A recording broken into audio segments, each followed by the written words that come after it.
Hey there, ladies and gentlemen, Jens Davidson here. Fairly quick video. I finally got set up blacksmithing at my new home in Janesville. This is my anvil stand. I got 2x4 there and a couple 3/4 inch sheets of plywood that are supporting the bags of concrete there to kind of help keep this from moving around. Short of anchoring into the ground, which I don't really want to do. I got structural steel supporting it. But I was finally able to forge stuff today. And I was kind of just putzing around. Here's my forge, propaner, running off of that bottle. A couple of homemade burners up there. And I had this piece of scrap steel. It's cool now. It was at work. This part of it here is basically unforged. So you kind of get an idea of the original dimension. And I just took about that much from here to here, forged it down into a wire, and I was totally not planning on making anything out of it. I just wanted to see how thin and small I could get it. But then the thought occurred to me, I'm like, holy crap, I can make a little spoon for espresso, because I kind of needed a spoon for stirring espressos when I pull shots in the morning with my flare.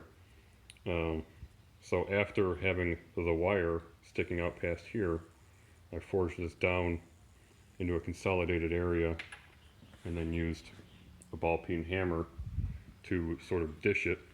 And then I've just kind of had to use the angle grinder to cut it off from the bulk here, and then use the angle grinder to sort of smooth out the back side of it. And I think I'm going to go ahead and smooth out the rest of it just for the sake of corrosion and whatnot, because I'm going to be stirring espressos. I don't know. Maybe I'll leave it. I had to smooth out this transition point because the forging wasn't perfect, and therefore there were some areas where there would have been cracks and stress fractures. And so if I didn't grind down past those, they would have been weak points, and it might have, obviously moisture would have gotten in there and it could have corroded and whatnot, but I had to at least get down past that. But I think I might leave the rest of the handle. I'll probably hit it with a wire wheel so it's a little bit smoother in the hand. And maybe heat it up and finish it with a beeswax kind of finish, but it's not perfectly symmetric, but it ain't bad. I had no plans of making a little dainty spoon this evening. The other thing I made, which is yet to be finished,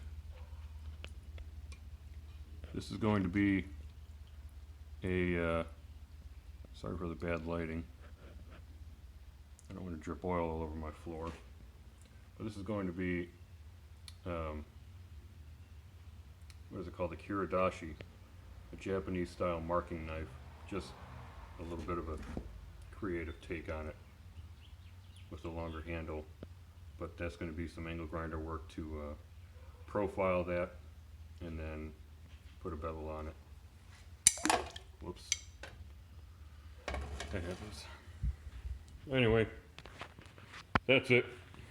Just wanted to share that with you guys. I can finally do blacksmithing work, and I finally have a proper stinking post-like vise. I've been a hobby blacksmith since 2014, and I've needed one of these ever since, and I finally just got one.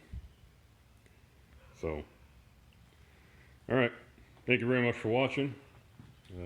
Please stay tuned. I'll see you on the next video.